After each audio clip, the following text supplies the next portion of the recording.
Seperti minyak yang baik di atas kepala meleleh ke janggut. Meleleh ke janggut Harun. Kenapa ditulisnya Harun, nggak Musa? Karena Harun adalah imam besar. Jadi seorang yang duduk bersama dengan rukun, diam bersama dengan rukun, dalam kebersamaan walaupun dalam konflik. Di sini dikatakan muncul nama Harun, seorang imam, seorang yang selalu membawa belas kasihan ilahi kepada jiwa-jiwa dan membawa doa-doa mereka kepada Tuhan, menjadi penyambung lidah dan menjadi orang yang menjembatani antara manusia dengan Tuhan. Disitulah muncul disebut dengan minyak yang baik. Lalu apa lagi? Ayat ini menjelaskan sekali lagi, ditegaskan seperti embun Gunung Hermon yang turun ke atas gunung-gunung Sion.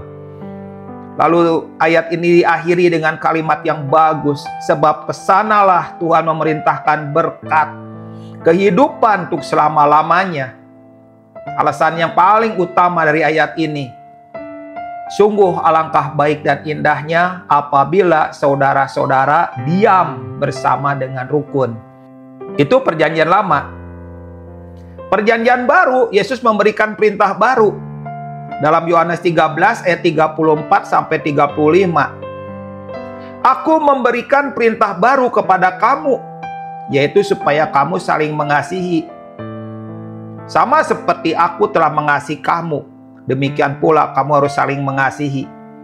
Dengan demikian semua orang akan tahu bahwa kamu adalah murid-muridku, yaitu jikalau kamu saling mengasihi. Perjanjian baru Yesus memberikan satu perintah, hanya satu perintah ini yang Yesus berikan kepada kita. Aku memberikan perintah baru kepadamu. Bukan perintah yang gimana-gimana. Perintahnya sangat luar biasa. Supaya kamu saling mengasihi. Mengasihi yang Tuhan mau adalah sama seperti aku telah mengasihi kamu. Mengasihi di mana Yesus mati buat kita. Yesus menjadi roti yang dipecah-pecahkan buat kita.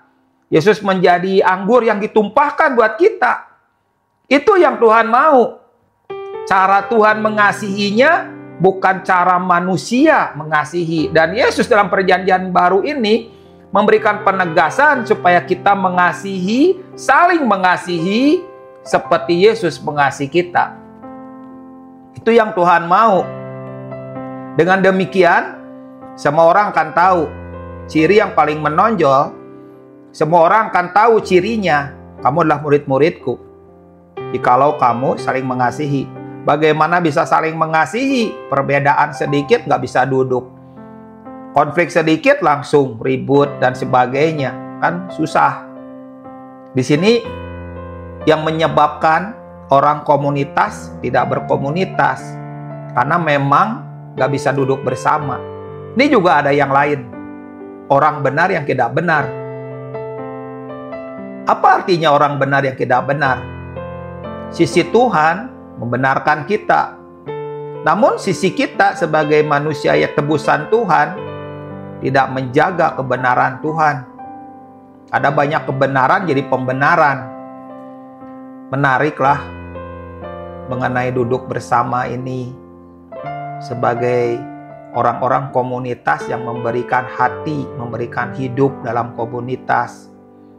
Masalah siapa yang lebih benar, siapa yang lebih hebat, siapa yang lebih diurapi, siapa yang mempunyai karunia ini, karunia itu. Yang dibutuhkan adalah orang yang bisa duduk dengan mereka, bisa menerima mereka, termasuk ruang kegagalan. Ketika Yesus bertanya, "Hai Simon, apakah engkau mengasihi aku?" kepada orang yang pernah menyangkal 3 kali. Simon menjawab, "Aku mengasihi engkau. Kalau begitu, gembalakanlah anak dombaku." Kepada orang yang jatuh, Tuhan berikan kepercayaan. Kepada orang yang jatuh, nggak disingkirkan, nggak dibuang. Dan Yesus juga berkata yang kedua kali. Ketika Simon menjawab, "Aku mengasihi engkau." Yesus juga berkata, "Kalau begitu, gembalakanlah domba-dombaku." Yesus juga menjawabnya 3 kali lagi. Ketika ia bertanya, "Hai Simon, apakah kau mengasihi aku?" Simon dengan sedih, "Aku mengasihi engkau Tuhan. Kalau begitu, gembalakanlah domba-dombaku." Penyangkalan 3 kali dibalas dengan bukan penyangkalan lagi. "Aku gak kenal kamu Simon." Gak begitu. Tapi Yesus mempercayakan. Penyangkalan Simon dibalas oleh Yesus dengan kepercayaan. Itu luar biasa. Itu yang Yesus lakukan. Itu yang membuat kita jadi makin paham bahwa kekristenan itu bukan sistem gereja. Kekristenan itu bukan aturan.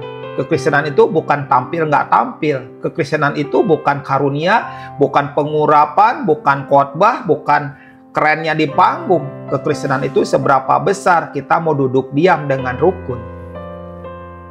Itulah yang membuat kita menjadi orang komunitas yang berkomunitas.